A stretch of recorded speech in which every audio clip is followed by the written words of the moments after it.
J'avais la parole pour 10 minutes.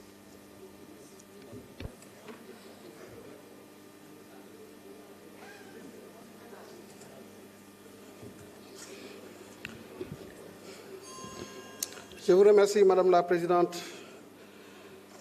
Permettez-moi de féliciter le ministre de l'Enseignement supérieur, de la Recherche et de l'Innovation pour sa belle prestation. Saluer les honorables députés pour la pertinence des sujets, des questions qui ont été posées.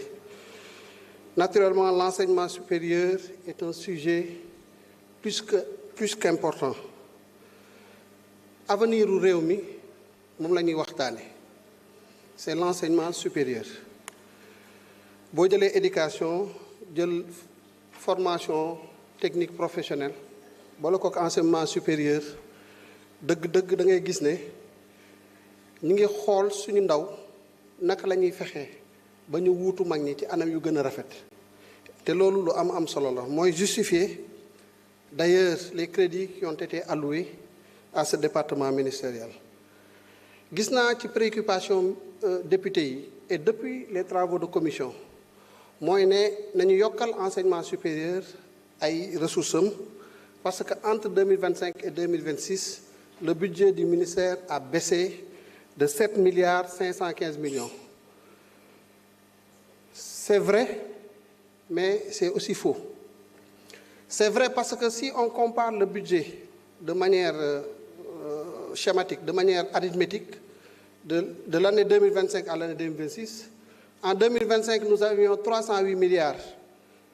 308 milliards, plus exactement 535 millions, 571 734 francs, alors qu'en 2026, nous sommes à 301 milliards. Mais bon, le périmètre ministère a changé. Parce que tout ce qui est construction, investissement, d'un côté, le ministère de l'Enseignement supérieur, à partir de septembre 2026, il y a beaucoup au ministère des Infrastructures. Vous comprendre que donc il n'y a pas eu changement, il n'y a pas eu baisse. Au contraire, il y a une augmentation de 45 milliards du budget du ministère de l'Enseignement. Parce que au titre des ressources intérieures, ces constructions représentent 35 milliards 880 millions de francs CFA. Et pour les ressources extérieures, nous avons 16 milliards 700 et quelques millions de francs CFA, ce qui fait un total de 52 milliards 500 millions. 52 milliards 500 millions, beaucoup de 301 milliards, vous voyez ce que ça fait 353 milliards 500 millions. Comparé aux 308 milliards, vous retrouvez les 45 milliards d'augmentation du budget. D'ailleurs, effectivement, toute l'importance que nous accordons effectivement à ce département ministériel.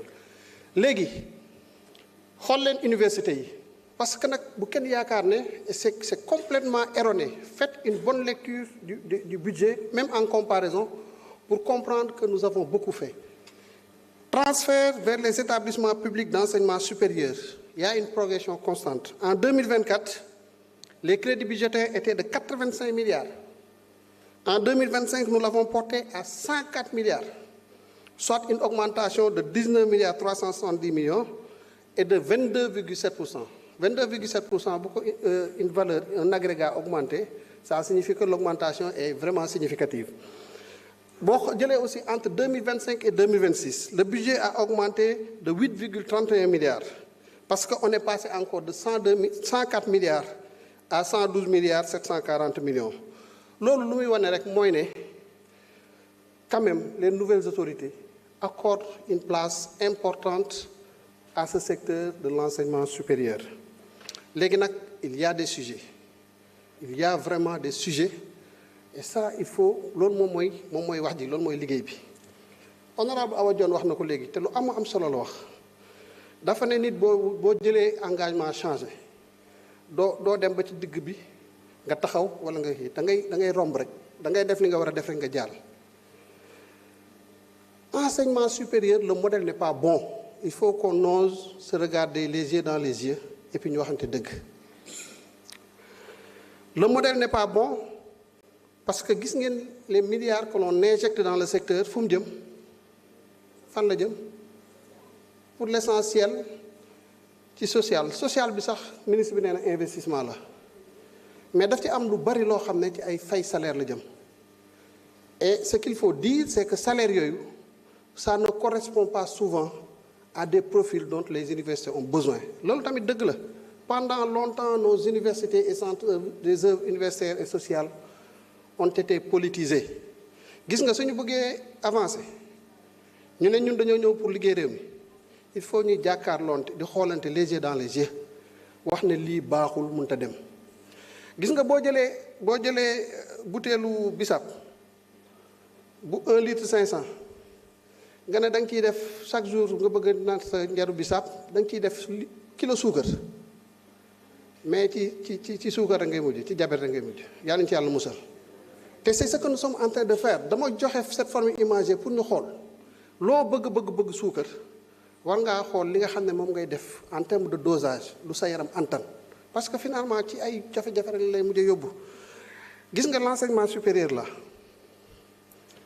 il faut ñu revoir de manière mais détaillée les dépenses fu muy jëm waxoon naa ko ci commission yi dès les premiers semestres de l'année 2026 en tout cas nous ministère des finances nous prendrons les dispositions pour que ci université yi ak ci centre des œuvres yi ñu xool dépenser xaalis bi fa mu jëm ñu xool ba xam foofu la war a jëm lu fa warta jëm dañ koy jëlaat parce que nag ñun xaalis bi am nañ feneen fu ñu ko def foo xam ne war na amal réew mi njëriñ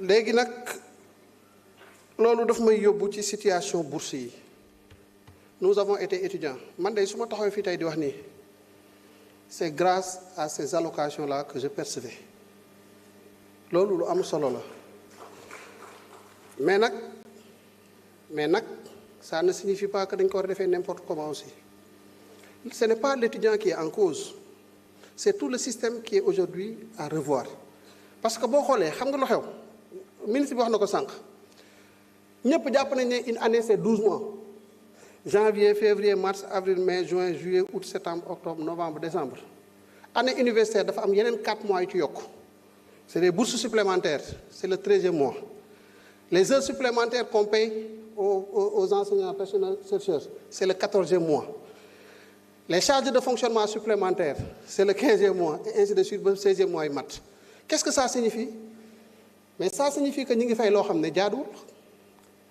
kan fii ci yéen moo nangu location am sur 12 mois ñu ne ko mais bon tu vas payer 16 mois sur l'année